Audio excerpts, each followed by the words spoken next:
हां काय म्हटलं? पाण्याची लाट इज कॉल्ड एज वेव. बर, वाटर वेव. तो इन जनरल वेव मतलब क्या होता है? जैसे कि मैं अभी बोल रहा हूं एंड आप सुन रहे हो, समजलं? कसं काय पॉसिबल आहे? With the help of waves only. बरोबर आहे की नाही? मी तर बोलतोय म्हणजे काय करतोय? मी वेव प्रोड्यूस करतोय, बरोबर. आणि हे वेव काय करतायत? ट्रॅव्हल करतायत थ्रू द मीडियम. आणि ट्रॅव्हल करत असताना काय घेऊन ट्रॅव्हल करतात? एनर्जी. समझ में आ रहा है ना? जो एनर्जी मुझे आप तक मतलब डिलीवर करनी, वो एनर्जी लेके वेव क्या करते हैं? मीडियम में से प्रोपागेट करते हैं. तो वेव का मतलब क्या होगा? वेव मतलब क्या होगा? Oscillatory disturbance. कौन है रे? ऑसिलेटरी डिस्टर्बेंस थ्रू विच, जिसमें से क्या होगा? एनर्जी प्रोपागेट होगी. ठीक है. वेव मतलब क्या होता है? It is an oscillatory disturbance through which energy can propagate. Write down. Vibrational motion लिख लिया था, उसके एग्जांपल समझ में आ गए. नहीं लिखेंगे तो भी चलेगा. ठीक है. और उससे रिलेटेड हम नेक्स्ट पॉइंट लिख रहे हैं, दैट इज वेव्स. वेव का मतलब क्या है फिर? परत एकदा, ऑसिलेटरी मतलब वही वाइब्रेशनल, मतलब क्या? रिपीटेटिव, जो रिपीट होने वाला है, ऐसा डिस्टर्बेंस. तो वेव मतलब क्या है? It is an oscillatory disturbance through which energy can propagate. Through which energy can propagate.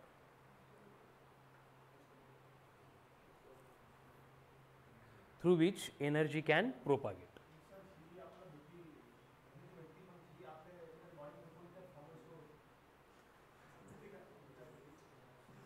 ही का कुठल्या फॉर्ममध्ये स्टोर होते? स्टोर नाही होते, ॲक्च्युली इलेक्ट्रोमॅग्नेटिक सिग्नल्स असतात जे आपण साऊंड वेव्हवर प्लेस करतो.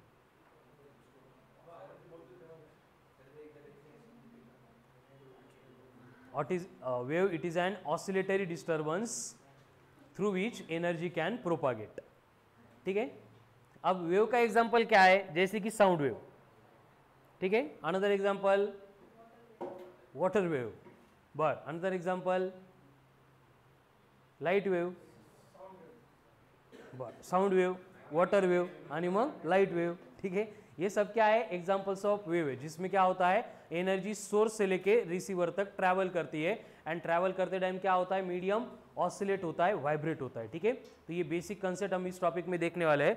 टॉपिक खूप जास्त सिंपल आहे बघा. आतापर्यंत जे टॉपिक आपण डिस्कस केले होते त्यामध्ये सगळ्यात सिंपल टॉपिक SHM हा आहे. हे तुमच्या लक्षात येईल जसं आपण टॉपिक पुढे प्रोसीड करणार आहे. त्यामुळं ज्यांना मध्ये जाग येते की नाही आता आपण अभ्यास करायला पाहिजे, आतापर्यंत काही कळत नव्हतं वगैरे, सगळ्यांना परत एकदा अपॉर्च्युनिटी. त्यामुळे मी रोटेशनल राहून SHM सुरू केला की इथून तुम्ही तुमचं प्रिपरेशन सुरू करू शकता. ठीक आहे ना. मागच्या टॉपिकवर डिपेंडंट नाही, हा इंडिपेंडंट टॉपिक आहे. म्हणजे इथून पुढे जरी तुम्ही स्टार्ट केलं प्रिपरेशन तरी पण तुम्हाला काही प्रॉब्लेम नाही येणार. ठीक आहे ना. आणि या टॉपिकमध्ये ज्या कन्सेप्ट आपण स्टडी करणार आहे या आपल्याला ॲटलिस्ट 4 to 5 टॉपिक जे काही रिमेनिंग आहेत आपले फिजिक्सचे, तिथे सेम कन्सेप्ट आपल्याला अप्लाय करायचे. त्यामुळे इक्वली इसेन्शियली इम्पॉर्टंट आहे हा टॉपिक. जर तुम्ही प्रिपेअर नाही केला तर ऑप्टिक्समध्ये आणि त्यानंतर इलेक्ट्रोडायनॅमिक्समध्ये पण इलेक्ट्रोमॅग्नेटिक वेव्ज आपल्याला स्टडी करायचे. ठीक आहे. तर या दोन्ही सेक्शनच्या वेव्ह रिलेटेड डिस्कशनमध्ये तुम्हाला खूप प्रॉब्लेम येऊ शकतात. त्यामुळं त्याला थोडंसं व्यवस्थित प्रिपेयर करायचं. ठीक है. चलो, तो डिफाइन कर लिया था हमने ऑसिलेटरी मोशन और वाइब्रेशनल मोशन, जिसमें क्या होता है? एक सिंपल मैकेनिज्म है. देखो क्या यहाँ पे एक स्ट्रिंग है एंड स्ट्रिंग के पार्टिकल्स शो करने के लिए उनको ऐसे स्फेरिकल शेप में यहाँ पे ड्रॉ किया है. ठीक है. एक सपोर्ट है, वहां पे हमने इनको फिक्स करके रखा है. एंड एक दूसरा सपोर्ट है जो फ्री टू मूव है. तो इसका मतलब अगर मैं इसको पकड़ के ऐसे अप एंड डाउन लेके जाऊंगा, किसी भी एक पार्टिकल के ऊपर आप फोकस करो तो ये पार्टिकल क्या कर रहा है? अपनी मोशन परफॉर्म कर रहा है. कहाँ पे परफॉर्म कर रहा है? आप बोलो किसको देखना है? चलो इसको देखिए. ठीक है. ये जो पार्टिकल है ये क्या करेगा? सिर्फ इसका एक पर्टिकुलर पाथ होगा, उसी पाथ के अलॉन्ग ये अपनी मोशन परफॉर्म करेगा. ठीक है. ये पाथ जो है इसका यहां से लेके यहां तक एंड यहां से लेके यहां तक, ये लाइन छोड़ के ये दूसरे पाथ पे ट्रैवल ही नहीं करेगा. इसको छोड़ के और कोई भी पार्टिकल हम रेफरेंस के लिए लेंगे, जैसे यहाँ पे एक पार्टिकल है तो ये भी इसी पाथ के अलॉन्ग अपनी मोशन परफॉर्म करने वाला है. समझ में आ रहा है? मतलब हम यहाँ पे वाइब्रेशंस हम अगर यहाँ पे वाइब्रेशंस परफॉर्म करेंगे तो कोई भी एक पार्टिकल जो है वो क्या कर रहा है? सिर्फ अप एंड डाउन इस तरह की मोशन परफॉर्म कर रहा है. ठीक है. एंड इसकी मोशन की वजह से यहाँ पे एक्चुअल में क्या फॉर्म हो रहा है? वेव फॉर्म हो रहा है. ठीक है ना. जब हम वेव पढ़ेंगे तो उसका मैकेनिज्म भी सेम रहेगा. यहाँ पे एक पार्टिकल को हम डिस्टर्ब करेंगे ये पार्टिकल हमने पकड़ के किसको रखा है, एक पार्टिकल को, ठीक है। लेकिन इसकी डिस्प्लेसमेंट की वजह से क्या हो रहा है, देखो सारे पार्टिकल डिस्प्लेस हो रहे हैं। डिस्प्लेस होते टाइम उनका जो फॉर्मेट है वो भी कैसा है, सेम फॉर्मेट है, मतलब रिपीटेटिव नेचर में वो क्या कर रहे हैं, डिस्प्लेस हो रहे हैं। मतलब किसी भी पार्टिकल की पोजीशन अगर लेंगे तो वो पार्टिकल क्या कर रहा है, अप एंड डाउन इसी पाथ पे मूव कर रहा है, कळतंय का। सगळे पार्टिकल तिथं, ठीक आहे, बट कुठल्या पण एका पार्टिकलवर जर तुम्ही फोकस केलं तर वो क्या कर रहा है, सिर्फ up and down straight line path के अलोंग अपनी मोशन परफॉर्म कर रहा है। उसी टाइप के मोशन को हम क्या बोलते हैं, ऑसिलेटरी मोशन या फिर वाइब्रेशनल मोशन बोलते हैं, ठीक है। सो राइट डाउन नेक्स्ट पॉइंट, क्या क्या लिखा है अब तक, वाइब्रेशनल मोशन लिखा पहले, उसके बाद में वेव्स लिखा, उसके बाद में ऑसिलेटरी मोशन।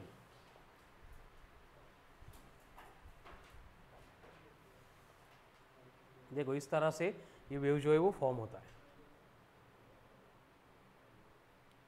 ठीक है।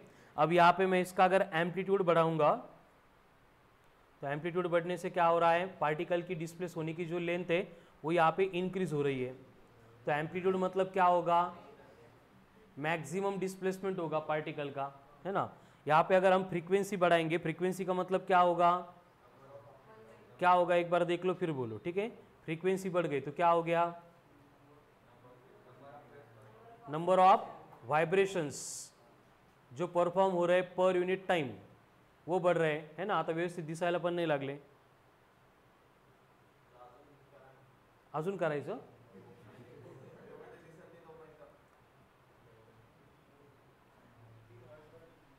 ते हीट प्रोड्यूस करते बेटा, बोर्ड गर्म होने लगे, ठीक है। तो यहाँ पे एम्पलीट्यूड एंड फ्रीक्वेंसी समझ में आ रही है, ये सब हमें यहाँ पे डिफाइन करना है, ठीक है। अब यहाँ पे हमने क्या किया है, ये जो एंड है इसको फिक्स रखा है, अगर मैं इसको भी फ्री होने के लिए अलाउ करूंगा तो क्या होगा, ये एंड तक अपनी मोशन परफॉर्म करेगा। और इससे क्या होगा, जो एम्पलीट्यूड यहाँ पे डैम्पिंग हो रही थी, डैम्पिंग मतलब क्या है, देखो यहाँ पे एम्पलीट्यूड बहुत लार्ज है और यहाँ पे एम्पलीट्यूड क्या हो रहा है, एकदम कम हो रहा है। अगर हम ये डैम्पिंग कैंसिल ही करेंगे तो क्या होगा, जिन काय म्हटलं, काय म्हटलं प्रथमेश,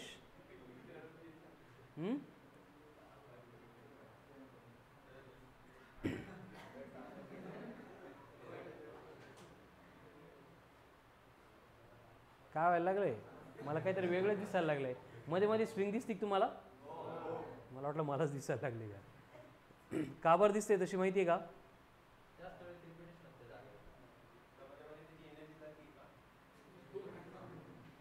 तेच मला कळण झालंय आता, परसिस्टन्स आहे का इथं खरंच मेकॅनिझम तसं आहे, आपण स्लो मोशनमध्ये बघू मग आपल्या लक्षात येईल। अभी क्लियर है,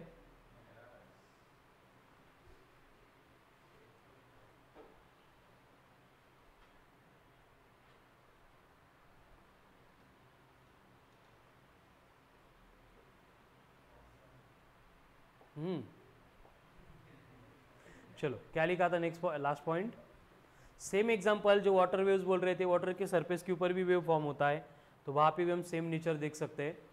मतलब वाइब्रेशनल मोशन या फिर ऑसिलेटरी मोशन जो है उसके बेसिक एप्लीकेशन वेव्स में है, और वहाँ पे सिंपल मैकेनिज्म क्या होता है, बॉडी अपना पाथ रिपीट करती है। अभी स्ट्रिंग का एग्जांपल देखा है, एक एंड पे स्ट्रिंग फिक्स करके हाथ में पकड़ के रखी है और उसको हम ऑसिलेट कर रहे हैं एक एंड पे, तो जितने सारे पार्टिकल्स रहेंगे वो भी क्या करेंगे, अपने अपने पोजीशन के about up and down up and down up and down, मतलब ऑसिलेटरी मोशन परफॉर्म करेंगे, ठीक है। सेम अगर वाटर से रिलेटेड एग्जांपल देखेंगे तो यहाँ पे क्या हो रहा है, क्या हो रहा है, अभी कुछ नहीं हो रहा है, अभी नल चालू करना पड़ेगा, ठीक है। क्या होगा फिर,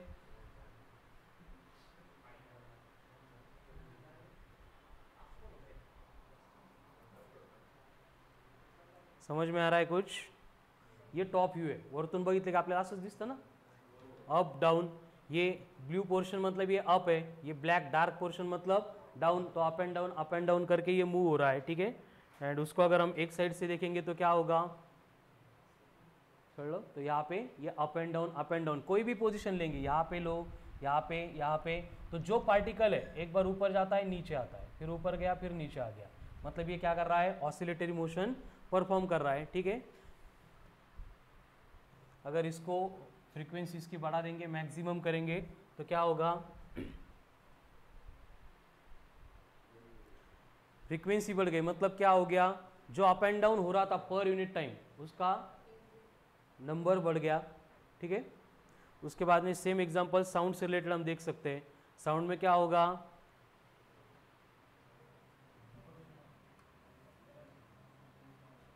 अभी ये सपोज एयर के पार्टिकल्स है ना, फ्री स्टेट में कोई भी कहाँ पे भी मूव कर रहा है और इसमें अगर हम साउंड ब्लो कर देंगे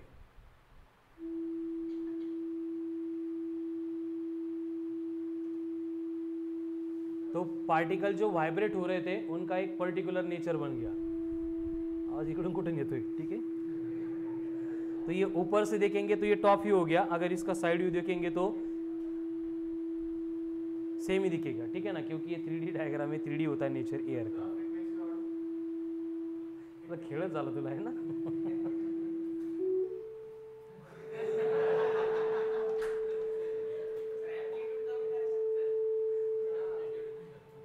अजून काही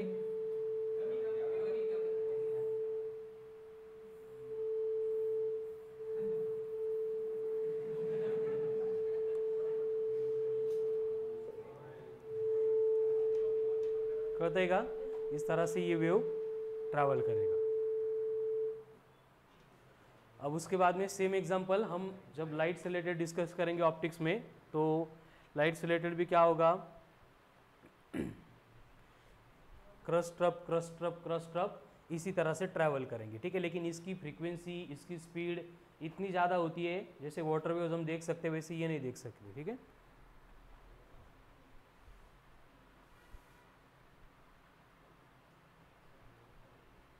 ले जाना था, चलो पॉइंट के ऊपर आते हैं। आपको स्प्रिंग सिस्टम शो करनी है। क्या लिखा था आपने नेक्स्ट पॉइंट, ऑसिलेटरी मोशन। क्या होता है ऑसिलेटरी मोशन, मतलब what is oscillatory motion?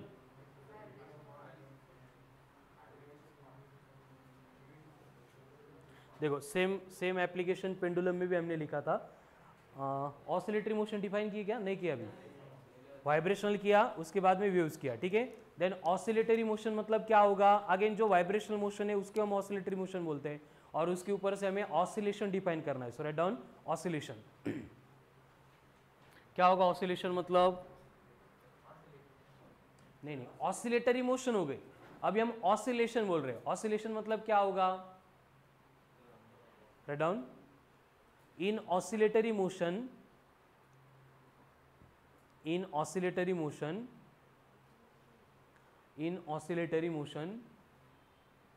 body moves along same path, again and again, that is it performs same set of movements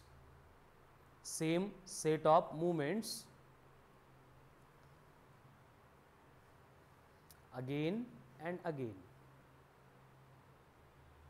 Such a one set of movement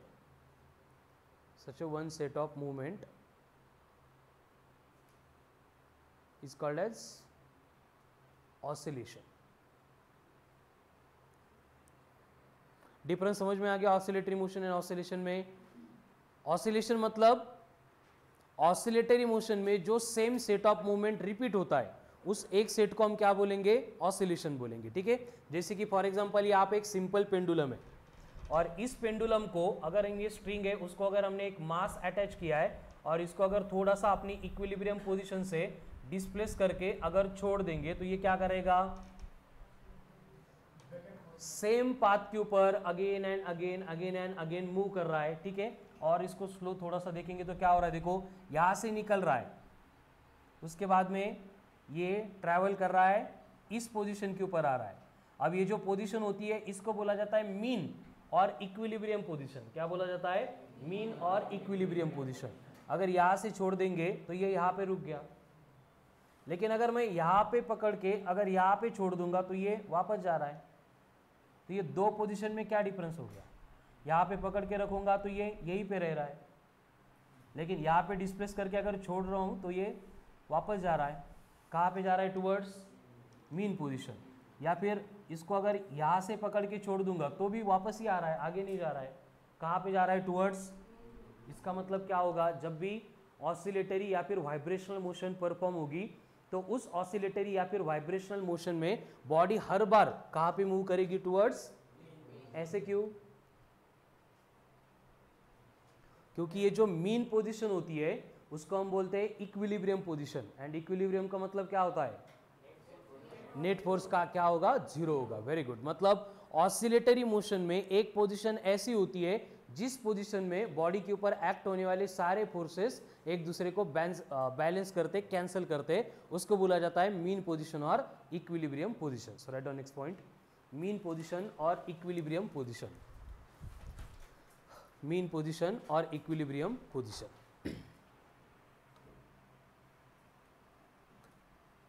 mean position और equilibrium position.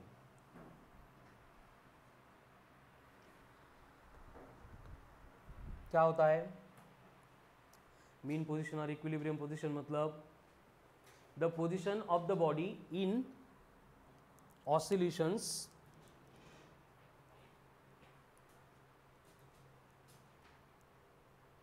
where all the forces acting on body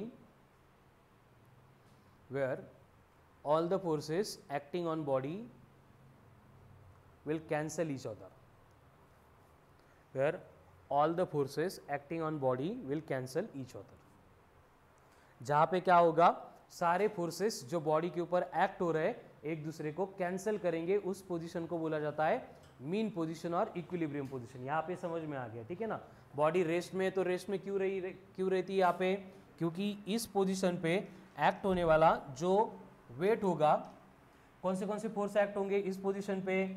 सबसे पहले इसका wait होगा mg, and इसको छोड़ के string में develop होने वाला टेंशन।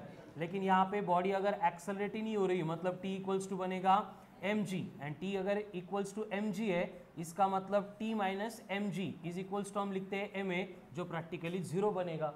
यानी कोई भी एक एक्स्ट्रा का अनबैलेंस फोर्स इस पोजीशन पे एक्ट ही नहीं होता है, इसलिए बॉडी को अगर यहाँ पे छोड़ देंगे तो ये यहीं पे रहेगी। समझ में आ रहा है? लेकिन इसको छोड़ के अगर कोई भी पोजीशन हम कंसीडर करेंगे, जैसे हम यहाँ तक बॉडी को लेके आते थे फिर छोड़ देते थे, तो इस पोजीशन पे होगा क्या कि जो वेट है mg ये तो डाउनवर्ड एक्ट होगा, लेकिन ये जो टेंशन होगा ये वर्टिकल के साथ, यहाँ पे एंगल अगर थीटा है तो थीटा इतना एंगल बनाएगा।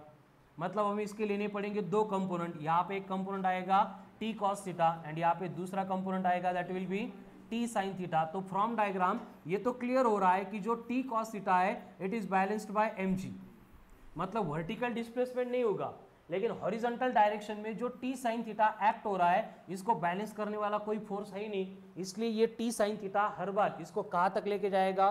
मीन पोजीशन तक। उसी कंडीशन में अगर हम और कोई पोजीशन कंसीडर करेंगे, सपोज स्ट्रिंग यहाँ पे, पेंडुलम यहाँ पे, एंड ये एंगल यहाँ पे बन रहा है थीटा, तो अगेन यहाँ पे जो वेट एक्ट होगा mg that will be in the vertically downward direction.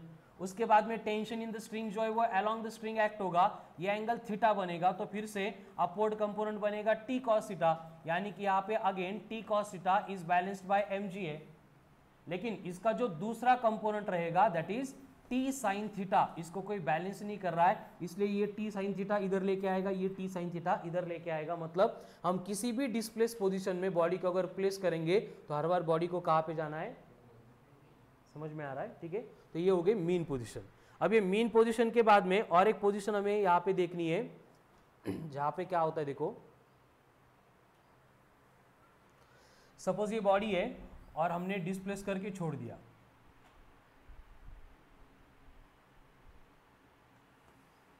यहाँ पे क्या होता है देखो, यहाँ से बॉडी वापस जाती है, फिर से यहाँ से बॉडी वापस जा रही है, तो इस पोजीशन को क्या बोलेंगे?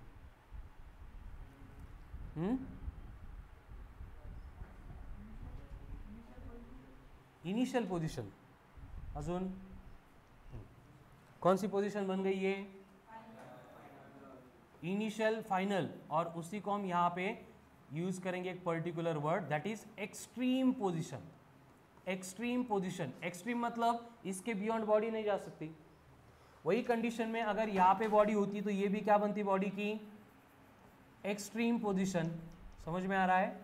मतलब जब भी बॉडी ऑसिलेशन या फिर एसएचएम परफॉर्म करती है तो बॉडी की होती है एक मीन पोजीशन, जिसको हम क्या बोल रहे हैं, मीन के साथ साथ इक्विलिब्रियम पोजीशन। ये एक ही है, लेकिन इक्विलिब्रियम के मीन पोजीशन के दोनों साइड में क्या होती है, एक्सट्रीम पोजीशन होती है। तो जब भी बॉडी अपनी मोशन परफॉर्म करेगी, in between extreme position perform करेगी, ठीक है। तो एक्सट्रीम पोजीशन पे क्या हुआ था, बॉडी यहां तक आ गई, एक्सट्रीम पोजीशन से वापस चली गई, इसका मतलब एक्सट्रीम पे क्या हुआ था, बॉडी की जो वेलोसिटी थी वो 0 बन गई थी, बराबर है ना। जैसे कि ये पेन है, इसको अगर मैं अपवर्ड थ्रो करूंगा तो ये ऊपर जाएगा, कहाँ तक, जब तक इसकी वेलोसिटी 0 नहीं बनती है तब तक। एक बार वेलोसिटी 0 बन गई, ये अगेन ग्राउंड के ऊपर आके गिर जाएगा। समझ में आ रहा है? यहाँ पे भी सेम केस है, बॉडी यहाँ तक आती है, वेलोसिटी 0 बनती है, इसलिए ये अपनी डायरेक्शन को रिवर्स करके अगेन सेम पाथ के अलॉन्ग ट्रैवल करती है। समझ में आ गया? तो मीन के बाद में आ गई extreme position, write down extreme position. क्या होगा एक्सट्रीम पोजीशन, मतलब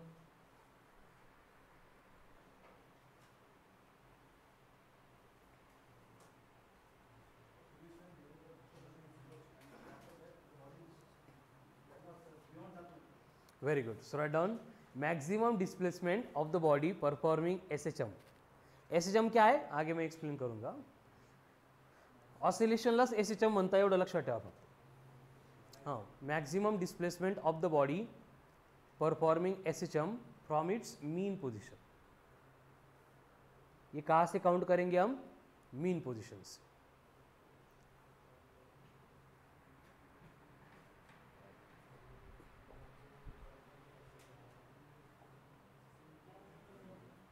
मैक्सिमम डिस्प्लेसमेंट और पोजीशन ऑफ मैक्सिमम डिस्प्लेसमेंट, ऐसे बोलो, position of maximum displacement from mean position, उसको बोला जाएगा as a extreme position. At extreme position क्या होता है, velocity of the body becomes 0 and it reverse its direction. Clear है? अब देखो,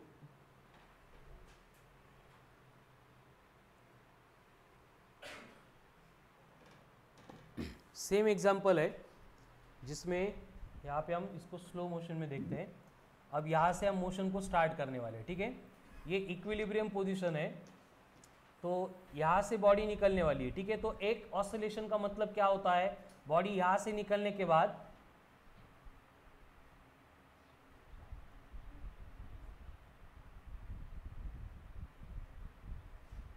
फिर से इसी पोजीशन पे जब आएगी तो हम बोलेंगे कि क्या कंप्लीट हो गया, एक, समझ में आ रहा है ना। तो एक ऑसिलेशन में बॉडी क्या होता है, एक्सट्रीम से मीन तक, फिर से मीन से लेके एक्सट्रीम तक, अगेन एक्सट्रीम से लेके मीन तक, फिर से मीन से लेके एक्सट्रीम तक, इतना डिस्टेंस कवर करती है। समझ में आ रहा है? और इसके बाद में हम बोलते हैं कि यहाँ पे एक ऑसिलेशन कंप्लीट हो गया। अब यहाँ पे एक ऑसिलेशन को जो टाइम लगा था उसको अगर हम यहाँ पे कैलकुलेट करेंगे, जैसे कि अभी यहाँ पे टाइम पीरियड स्टार्ट हो रहा है, तो यहाँ से निकलने के बाद अपने पोजीशन पे वापस आने के लिए बॉडी को कुछ तो टाइम लगेगा।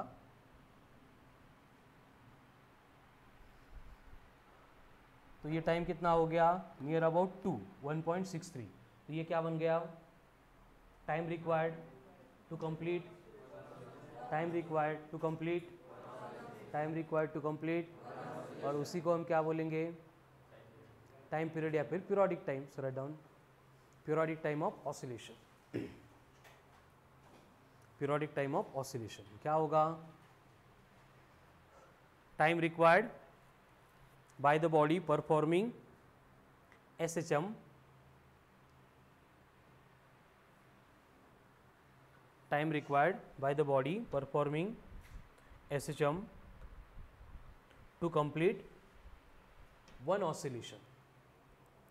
To complete one oscillation is called as periodic time.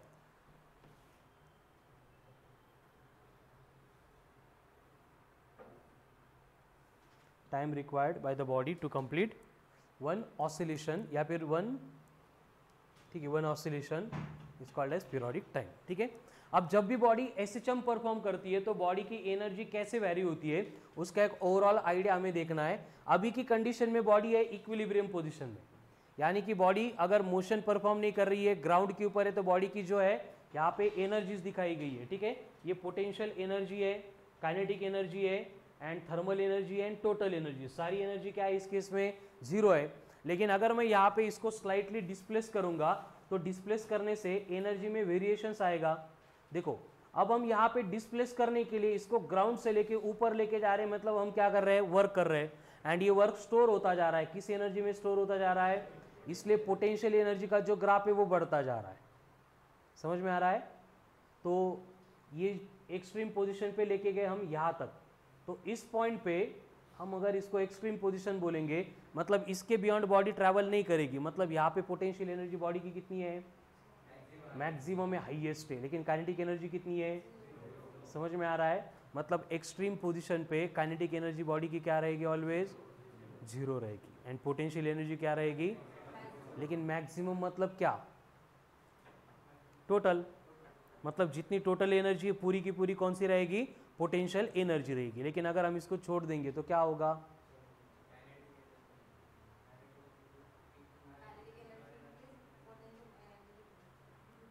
परत परत करेक्ट आहे, करेक्ट बोलली तू, परत सांग. Very good. Kinetic energy increases, potential energy. तिकडे ते ग्राफमध्ये बघा, हे नका बघू, ग्राफमध्ये बघा काय होतं. ग्राफ म्हणजे ते तिकडे कोपऱ्यात काय कमी जास्त होतंय, मतलब वो इंटर कन्वर्ट हो रही है. जो एक्सट्रीम पे पोटेंशियल एनर्जी है मीन पे आने के बाद काइनेटिक में कन्वर्ट हो रही है. आता भारी दिसल है ना. देखो अब ये मीन पोजीशन पे पोटेंशियल कितनी थी? 0. लेकिन काइनेटिक एनर्जी कितनी थी? मैक्सिमम. लेकिन सबसे इस साइड में, राइट साइड में जो ग्राफ है वो कांस्टेंट है. मतलब क्या होता है? Total energy remains constant. Total energy change नहीं होगी, it will always remains constant. अब काइनेटिक एनर्जी मैक्सिमम कहाँ पे है? Mean position. काइनेटिक एनर्जी 0 कहाँ पे है? Extreme position. पोटेंशियल एनर्जी 0 कहाँ पे है? पोटेंशियल एनर्जी मैक्सिमम कहाँ पे है? कहते का. ठीक है. अभी इसके फॉर्मूले डिराइव करेंगे, उसके बाद में क्वेश्चन सॉल्व करेंगे, वो हो जाएगा. लेकिन कंसेप्चुअली देख लो. अभी अगर मैं थोड़ा सा यहाँ पे फ्रिक्शन बढ़ा दूंगा तो फ्रिक्शन के बढ़ने से क्या होगा? क्या हो रहा है ग्राफ में?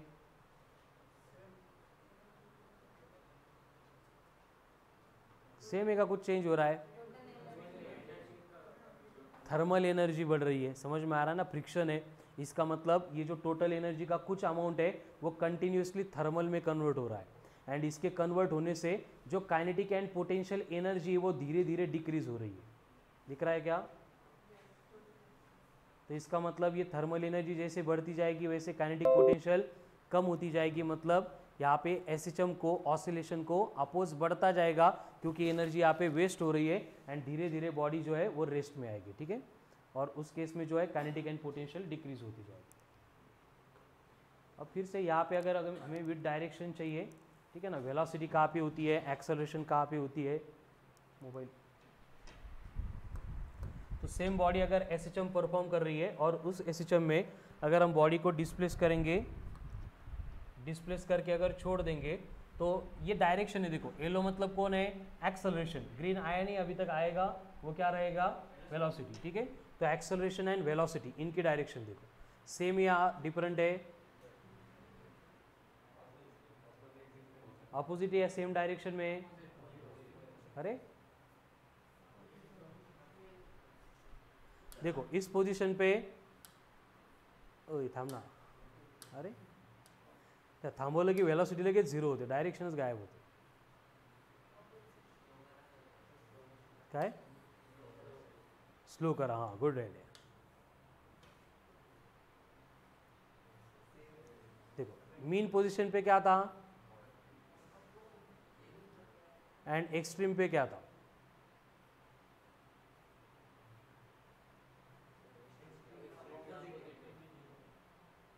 मतलब हर बार एक्सेलरेशन इस तरह से एक्ट होता है सो दैट उसको बॉडी को मीन पोजीशन पे लेके जाना है. समझ में आ रहा है. लेकिन वेलोसिटी के बारे में क्या होता है? एक्सट्रीम पे जाके 0 हो रही है ना. इनकी लेन, एक्सेलरेशन की लेन चेंज हो रही है क्या? वेलोसिटी की तो डायरेक्टली उसकी लेन सबसे ज़्यादा हो रही है. सबसे ज़्यादा कहाँ पे? कहाँ पे, एक्सट्रीम पे। इसका मतलब क्या है, एक्सट्रीम पे वेलोसिटी 0, अब मीन पे वेलोसिटी मैक्सिमम। लेकिन एक्सेलरेशन की वैल्यू क्या होती है, मीन पे जितनी उतनी एक्सट्रीम पे। असं आहे का, एक्सेलरेशन एट मीन पोजिशन का डायरेक्शन चेंज होती है, इनके मैग्नीट्यूड चेंज होता है। अभी सेम एग्जांपल जो है हम डिस्कस करेंगे जिसमें हमें स्प्रिंग रिलेटेड पार्ट को डिस्कस करना है, ठीक है। ये पेंडुलम रिलेटेड हो गया। अभी आगे हम सेम बातें डिस्कस करेंगे जिसमें हमें चाहिए स्प्रिंग।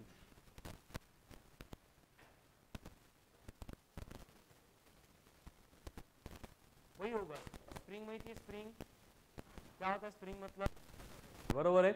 उसको अगर हम एक्सपांड करके छोड़ देंगे तो क्या होता है, वो कॉम्प्रेस होती है फिर एक्सपांड होती है, कॉम्प्रेस होती है फिर, इसका मतलब वो सेम पाथ के ऊपर अगेन एंड अगेन अपनी मोशन परफॉर्म करती है। मतलब क्या परफॉर्म करती है, ऑसिलेशंस परफॉर्म करती है, ठीक है। सेम अगर यहाँ पे एग्जांपल देखेंगे, सपोज एक स्प्रिंग है, दो स्प्रिंग है, बर एक और एक फ्री। अब यहाँ पे हम क्या करेंगे, स्प्रिंग को एक छोटा सा मास यहाँ पे कनेक्ट कर देंगे, थाम,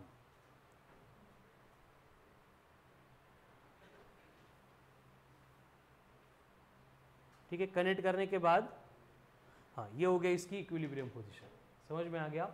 अब इसके बाद में अगर इस पोजीशन से अगर मैं स्प्रिंग को थोड़ा सा डिस्प्लेस कर दूंगा तो स्प्रिंग क्या कर रही है, देखो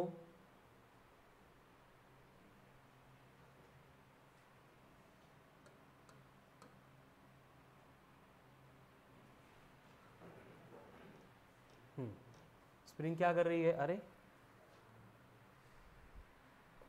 बस हाँ। अब यहाँ पे छोड़ दिया तो यहाँ पे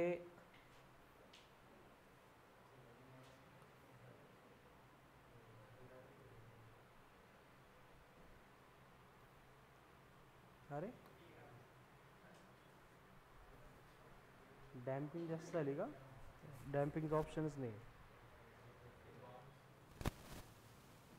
बाउन्स मध्ये होईल बट डॅम्पिंग एवढी कशी दिली त्यांनी। हाँ अब यहाँ पे देखो फिर से स्प्रिंग है, उसको हमने एक मास अटैच किया। आता व्यवस्थित बघा, याच्यावर आपल्याला इक्वेशंस डिराइव करायचे। इस पोजीशन से अगर छोड़ देंगे तो ये क्या कर रहा है, ऑसिलेशन परफॉर्म कर रहा है, ठीक है। और इस ऑसिलेशन में ये जो आपको रेड लाइन दिख रही है, इसको अगर मैं मूव करूँगा तो यहाँ पे कहीं पे उसकी क्या है, मीन पोजीशन है, और मीन के बाद में ये नीचे एक्सट्रीम पोजीशन यहाँ पे, उसके बाद में एक्सट्रीम पोजीशन यहाँ पे, ठीक है। अब यहाँ पे मुझे वेलोसिटी के डायरेक्शंस नहीं दी है, यहाँ पे मिलेंगे, ठीक है।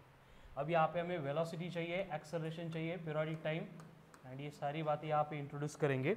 फिर से यहाँ पे एक स्प्रिंग है, इसको अगर हमने ये 100 ग्राम कनेक्ट कर दिया, उसके बाद में ये ऑसिलेशंस परफॉर्म कर रहा है, ठीक है।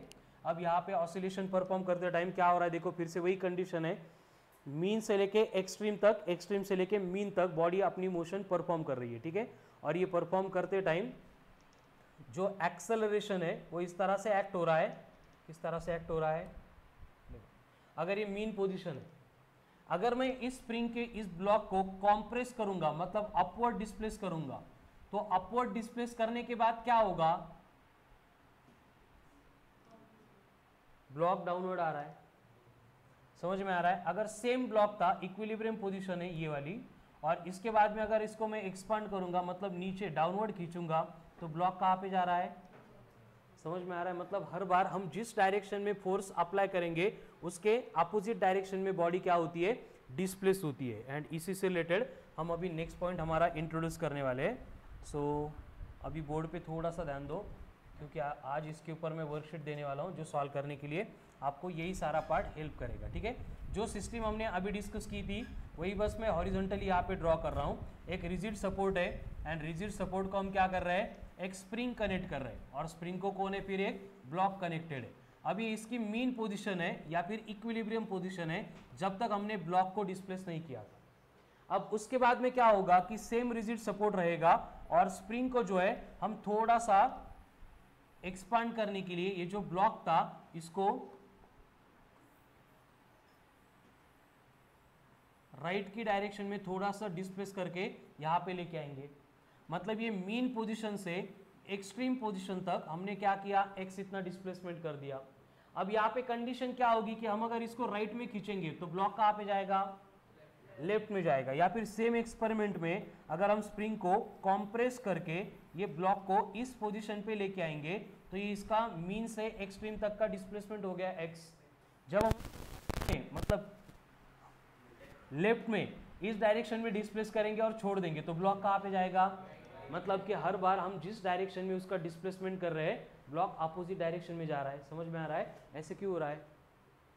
अपन राइटला उड़तोय, छोड़ने के बाद ब्लॉक कहाँ पे जा रहा है, लेफ्ट में। हम उसको लेफ्ट में कॉम्प्रेस कर रहे हैं, छोड़ने के बाद ब्लॉक कहाँ पे जा रहा है, इससे पहले भी वही देखा था, अब यहाँ पे बोर्ड पे भी डायग्राम में भी वही है। ऐसे क्यों होता है? ऐसे इसलिए होता है कि जब हम उसको एक्सपांड करेंगे या फिर कॉम्प्रेस करेंगे उस प्रोसेस में हम करते हैं वर्क। हम क्या करते हैं, वर्क करावं लागतं ना आपल्याला, पकडून ओढावं लागतं ब्लॉकला। यही वर्क डन स्टोर होता है in the form of energy, potential energy of the spring. And ये एनर्जी बाद में क्या करती है, हमने जो फोर्स अप्लाई किया था उसको अगर हम रिमूव करेंगे तो सेम एनर्जी वर्क करती है इन द अपोजिट डायरेक्शन। एंड इस वर्क की प्रोसेस में क्या होता है, फोर्स अप्लाई होता है एंड वो फोर्स रिस्पॉन्सिबल है इस ब्लॉक को अगेन अपने पोजीशन पे लेके जाने के लिए। ठीक है, मतलब कि इस पूरे डिस्कशन में क्या हो रहा है, तो हम जो भी फोर्स अप्लाई कर रहे हैं, स्प्रिंग का फोर्स उसके अपोजिट डायरेक्शन में बॉडी को सेम अमाउंट का फोर्स अप्लाई कर रहा है। उसमें भी कंडीशन क्या है कि जितना ज्यादा डिस्प्लेसमेंट करेंगे उतना ज्यादा फोर्स होगा। समझ में आ रहा है ना? यहाँ पे हमने वही देखा था कि अगर हम फोर्स का मैग्नीट्यूड बढ़ाएंगे तो उससे क्या होगा, जैसे कि अभी ये इक्विलिब्रियम पोजीशन है, इसको अगर थोड़ा सा खींच के छोड़ दूंगा तो फोर्स भी थोड़ा एक्ट हो रहा है, लेकिन अगर सेम मैं इसको एकदम मैक्सिमम जितना पॉसिबल है उतना फोर्स अप्लाई करके अगर छोड़ दूंगा तो क्या होगा, फास्ट जा रही ना, एक्सेलरेशन बढ़ गया। इसका मतलब ये जो फोर्स एंड डिस्प्लेसमेंट है they are dependent on each other. इसलिए हमने क्या लिखा है, F प्रोपोर्शनल टू x, मतलब x जितना ज्यादा होगा फोर्स उतना ज्यादा होगा। ठीक है, लेकिन यहाँ पे माइनस साइन आ रहा है, वो क्या इंडिकेट कर रहा है, वेरी गुड। अगर हम राइट में उसको डिस्प्लेस करेंगे तो फोर्स कहाँ पे एक्ट होगा, लेफ्ट में। अगर हम उसको लेफ्ट में डिस्प्लेस करेंगे तो फोर्स कहाँ पे एक्ट होगा, राइट में। इसका मतलब force and displacement are in the opposite direction. And इसी को हम अगर सिंप्लीफाई करेंगे तो यहाँ पे कांस्टेंट ऑफ प्रोपोर्शनलिटी आता है, दैट इज k।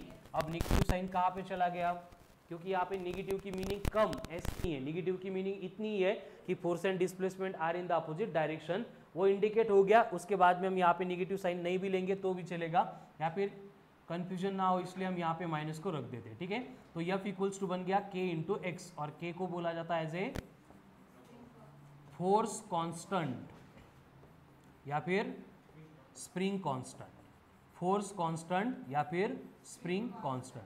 अब ये फोर्स कांस्टेंट या फिर स्प्रिंग कांस्टेंट क्या होगा, सेम फॉर्मूले से अगर उसको डिफाइन करना है तो ये बनेगा F/x, और उसकी डेफिनेशन क्या बनेगी फिर, फोर्स पर यूनिट डिस्प्लेसमेंट। लेकिन ये फोर्स कौन सा था,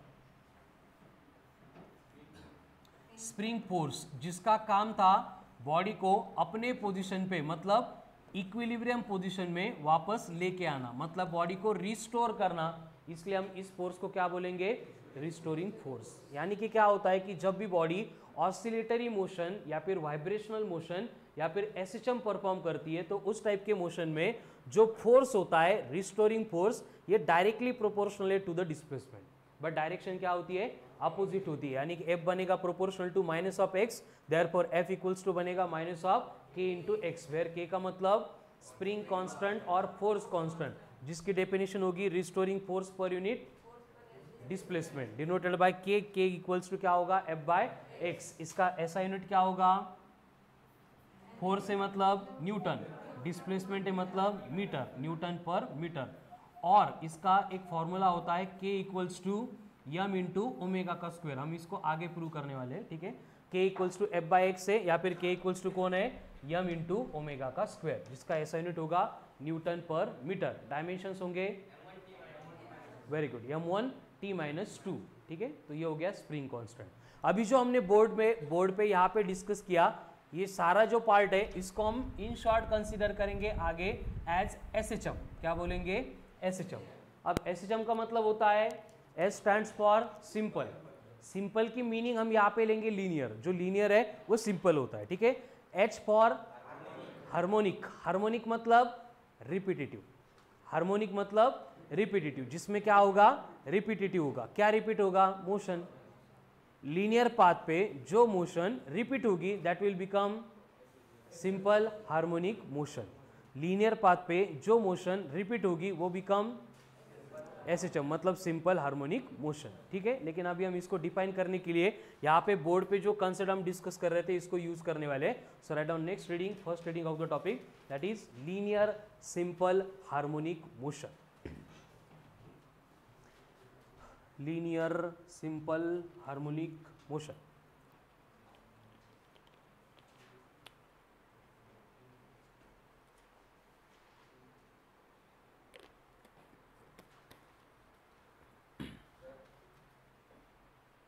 बोलना।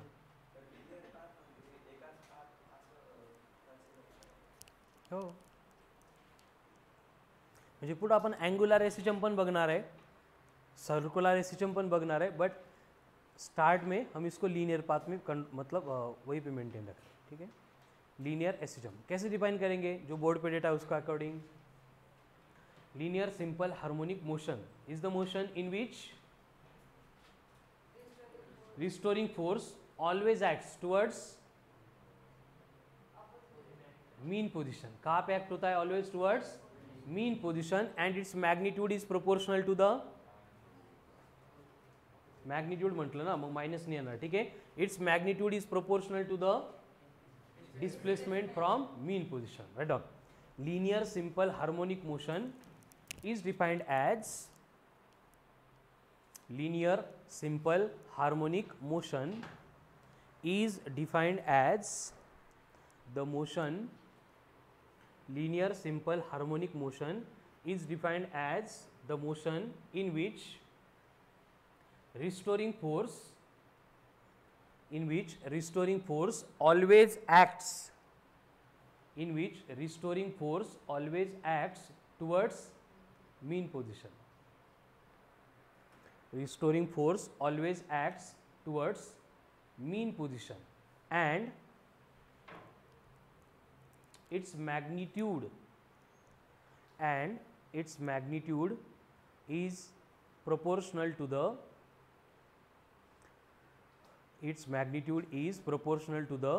displacement from mean position. Displacement from mean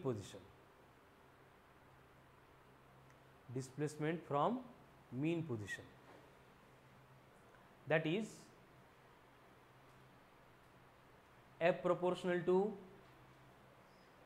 minus of x, F equals to minus of kx. हे 1 2 म्हणजे k म्हणजे काय, where k is the spring constant या फिर फोर्स कांस्टेंट।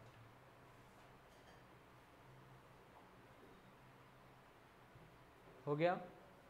अब ये स्प्रिंग कांस्टेंट या force constant, what it means, write down next reading, spring constant और force constant क्या होगा। स्प्रिंग कांस्टेंट और force constant is defined as force per unit displacement, is defined as force per unit displacement, denoted by क्या होगा notation, k, हे ABCD मतलब k है ना, denoted by k, given by k equals to f by x, given by k equals to f by x, where f is the कौन सा force, restoring force, x का मतलब displacement. Then SI unit क्या होगा इसका, Newton पर metre. इसके दोनों ही फॉर्मूले लिखो, F बाय एक्स और m इंटू ओमेगा का स्क्वायर। अब ये m इंटू ओमेगा के स्क्वायर में m का मतलब मास, ओमेगा का मतलब एंगुलर वेलोसिटी होता है, लेकिन इस टॉपिक के लिए उसको एंगुलर फ्रीक्वेंसी बोलो, सेम है, कोई डिफरेंस नहीं है। ठीक है, m is the mass and omega is the angular frequency. SI unit Newton पर मीटर, डायमेंशंस m1t-2, ठीक है। अब यहाँ पे जो हमने एंगुलर फ्रीक्वेंसी यूज की है इसको डिफाइन करते हैं। So right down next reading, angular frequency, angular frequency यानी ओमेगा। अब ये एंगुलर फ्रीक्वेंसी यानी ओमेगा, इसका मतलब क्या होता है? 2 पाई एन होता है, ठीक है। तो इसको हम डिफाइन कैसे करेंगे? Angular frequency is defined as product of 2 pi and frequency. Angular frequency is defined as product of 2 pi, 2 pi कसं लिहिणार? TWO नाही, yes 2 pi and frequency of vibration, 2 pi and frequency of vibration denoted by omega, given by omega equals to 2 pi n, या फिर हम इसको ऐसे भी define कर सकते हैं, omega equals to 2 pi upon capital T। अब ओमेगा का यूनिट क्या होगा? वेरी गुड, मतलब पर सेकंड। यहाँ पे रेडियन पर सेकंड नहीं बोलेंगे क्योंकि एंगल के फॉर्म में नहीं डेटा, पर यूनिट टाइम है ना, जैसे कि 10 ऑसिलेशंस पर यूनिट टाइम, मतलब क्या होगा? यूनिट पर सेकंड क्या होगा? मतलब कि यहाँ पे फिर से हर बार डेटा दिया जाएगा आरपीएम में, जैसे रिवॉल्यूशंस पर मिनट था ना, वैसे वाइब्रेशंस पर मिनट, लेकिन वो आरपीएम बोलेंगे। फिर हमारा काम क्या होगा? आरपीएम दिखने के बाद 60 से डिवाइड करेंगे तो वो आरपीएस बन जाएगा, ठीक है। तो ये हो गया एंगुलर फ्रीक्वेंसी। क्लियर है? तो देखो एकदम simple and straight forward topic आहे, वाटतं की नाही सिंपल? काय डिस्कस केलं? हाच पहिला पॉईंट होता आपला, कुठला? Linear simple harmonic motion. क्या होता है लीनियर सिंपल हार्मोनिक मोशन में? ऐसी मोशन जिसमें रिस्टोरिंग फोर्स ऑलवेज एक्ट्स होगा टुवर्ड मीन पोजिशन। फिर हमने देखा एफ जो है वो प्रोपोर्शनल होता है to the minus of x, तो एफ इक्वल्स टू बन गया minus of k into x. K का मतलब स्प्रिंग कांस्टेंट और force constant, which is equals to F by x या फिर एम इंटू ओमेगा का स्क्वायर। यहाँ पे एफ का मतलब वही रिस्टोरिंग फोर्स, एक्स का मतलब डिस्प्लेसमेंट, एम का मतलब मास, ओमेगा एंगुलर फ्रीक्वेंसी, और उसको हम कैलकुलेट करेंगे बाय यूजिंग 2 पाई एन या फिर 2 pi by capital T. Clear है? चलो right down next point, periodic time of SHM. Periodic time of SHM,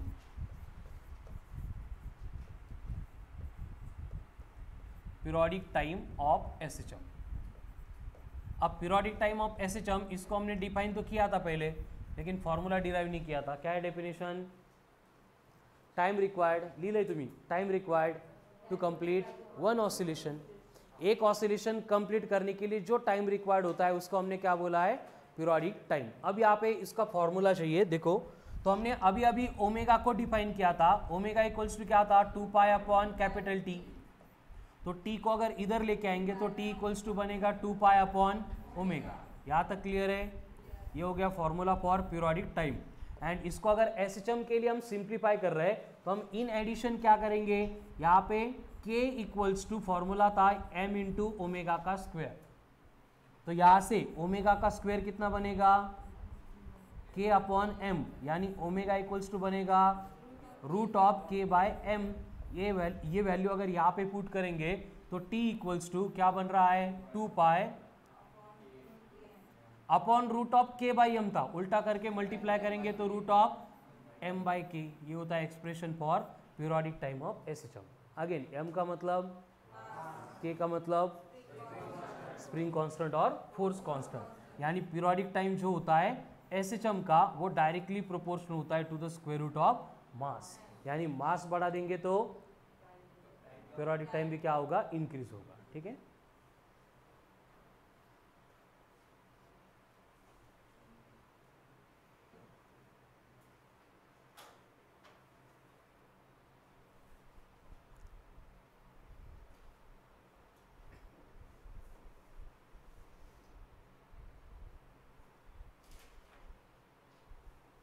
हो गया।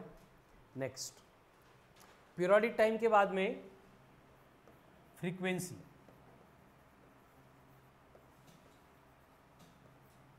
Of SHM. अब फ्रीक्वेंसी ऑफ एसएचएम इसको एन से डिनोट करो या फिर एफ से करो या फिर न्यू से करो, फर्क नहीं पड़ता है, तीनों भी यूज करते हैं हम फॉर फ्रीक्वेंसी। अब फ्रीक्वेंसी मतलब क्या होता है वो हमने देखा है और डिफाइन भी किया था, क्या नहीं किया था? डिफाइन नहीं किया होगा तो write down. Frequency of SHM क्या होगा? फ्रीक्वेंसी ऑफ एसएचएम का मतलब वेव्स है कि यहाँ पे क्या है? Oscillation. Very good, write down. Number of oscillations, number of oscillations performed by the body, number of oscillations performed by the body performing SHM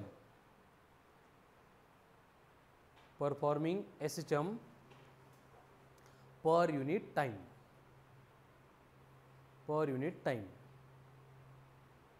is called as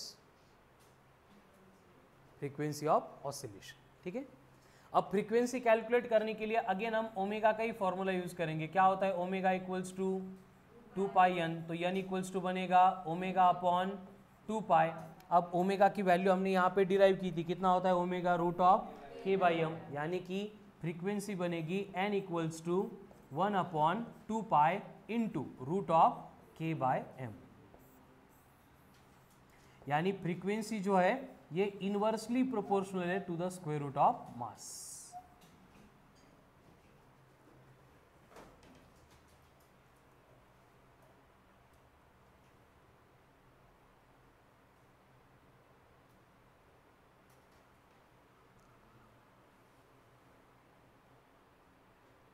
आता हे बघा, रोजच्या रोज जर तुम्ही प्रिपरेशन केलं तर किती सोपं आहे। आज फक्त एक डेफिनेशन 2च फॉर्म्युले झाले, बट आपल्याला काय होतं, जाग येते आठवड्यातनं एकदाच, मग आपल्याला वाटतं की आता लय अभ्यास करायचा, आपल्याला काहीच येत नाही आपल्याला म्हणून, आणि मग फिजिक्स ओपन करून बघता मग लक्षात येतं काहीच कळना, झालं होते की नाही हेच कळत नाही। त्याच्यामुळे काय शिकवले, डेरिव्हेशन कुठून आलं, फॉर्म्युला कुठून आला त्याची लिंक लागत नाही, आणि मग आपण काय करतो, डायरेक्ट क्वेश्चन घेतो आणि सॉल्व करायला लागतो, आणि मग आपला प्रॉब्लेम असतो सर क्वेश्चनच सॉल्व होत नाही।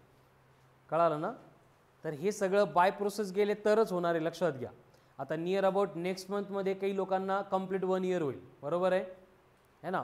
मार्च एप्रिलमध्ये आपण बॅच स्टार्ट केली सुरुवातीला, मग 1 वर्ष कंप्लीट होऊन पण जर तुमचा परफॉर्मन्स इम्प्रूव्ह झालाच नाही तर लक्षात घ्या आता राहिलेला जो टाईम आहे तो लेस दॅन 8 to 9 मंथ्स आहे। कळालं ना? कारण पुढच्या वर्षी बोर्ड्स पण असणार आहे, बोर्ड्सला पण 2-3 महिने तुमचे वेळ जातो, त्याच्या अगोदर सगळं काही कंप्लीट होणार आहे, सिलेबस प्रिपरेशन सगळं काही। मग तुम्ही अजून पण प्रिपरेशनला जर नाही लागले तिथून पुढे थोडेसे येणारे दिवस आहेत ते खूप जास्त अवघड होत जाणार आहे। कळालं ना? मग नंतर तुम्हाला खूप जास्त असं मध्येच वाटणार आहे की आता आपण खूप अभ्यास करावं, बट मागवळून बघितलं तर सिलेबस एवढा गेला असेल की मग परत प्रिपरेशन कसं करायची तुम्हाला कळणार नाही। त्यामुळे ॲटलिस्ट इथून तरी सुरू करा, कारण इथून पुढचे टॉपिक खूप सोपे आहेत। कळालं ना? त्यामुळे समजायला प्रिपेअर करायला जास्त वेळ लागणार नाही, बट अजून नाही केलं तर काय होईल, जे आता होतंय का तेच होईल। काय भगत 1 मार्क 2 मार्क 3 मार्क असं जेवण बरं जातं तुम्हाला, बाळांनो झोप बरी येते है ना। 180 पैकी 20 मार्क्स पडतात, 30 मार्क्स पडतात। चलो राइट डाउन हो गया था। Next, differential equation for linear SHM. Differential equation for linear SHM, differential equation for linear SHM. आता डिफरेंशियल म्हणजे काय काय घेणं देणं आपल्याला, फक्त एक इक्वेशन आहे जे लिनियर एसएचएमचं असतं। कळालं ना? बट तो डिफरेंशिएशनच्या फॉर्ममध्ये, डिफरेंशिएशनच्या फॉर्ममध्ये म्हणजे डेरिवेटिव्हच्या फॉर्ममध्ये, म्हणून अपन त्याला डिफरेंशियल इक्वेशन म्हणतो। ठीक है, अब बोर्ड पे ध्यान दो। Differential equation for linear SHM define करने के लिए हमने यहाँ पे देखा कि जब भी लीनियर एसएचएम होती है तो लीनियर एसएचएम में एक्ट होने वाला जो फोर्स होता है जिसको हमने बोला है रिस्टोरिंग फोर्स, तो ये रिस्टोरिंग फोर्स कितना होता है, F इक्वल्स टू होता है माइनस ऑफ kx, ये बन गया फर्स्ट इक्वेशन। उसके बाद में अकॉर्डिंग टू न्यूटन्स लॉ जो फोर्स का बेसिक इक्वेशन होता है वो होता है F equals to m into a, ये बन गया सेकंड इक्वेशन। अब यहाँ पे भी फोर्स है, यहाँ पे भी फोर्स है, यानी कि अगर फ्रॉम इक्वेशन नंबर 1 and 2 अगर देखेंगे तो उनकी अगर LHS सेम है तो हम RHS को इक्वेट कर सकते हैं। RHS को इक्वेट कर दिया, क्या बना, ma equals to minus of kx। अगर ये माइनस kx इधर लेके आएंगे तो ये बनेगा ma plus k x equal to 0। Clear? What is a? तो कितना होता है acceleration? Double derivative of displacement with respect to time. नहीं, velocity per unit time, velocity displacement per unit time, मतलब एक्सेलरेशन क्या होगा? Double derivative of the displacement. यानी कि सेम इक्वेशन क्या बनेगा? m into d square x upon d t का square plus क्या है? के एक्स, बट के का मतलब क्या होता है? M into omega square into x equal to 0 असता ना, k equals to m omega square. ये k equals to m omega square put करके ये आ गया। अगर थ्रू आउट यम से डिवाइड करेंगे तो इक्वेशन बनेगा d square x upon d t का square plus omega square into x equal to, इसको बोला जाता है differential equation of linear SHM. इथं हे डेरिव्हेटिव्ह दिसतोय त्यामुळे डिफरेंशियल इक्वेशन, नवीन काही नाही त्याच्यामध्ये। Differential equation for linear SHM, d square x by d t square plus omega square into x equal to 0।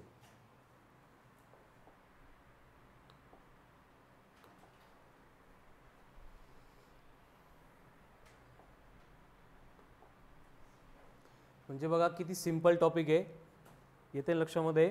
Start किया था फ्रॉम लिनियर एसएचएम। क्या होता है लिनियर एसएचएम? नहीं, पहले लिहून घ्यायचं आहे ना।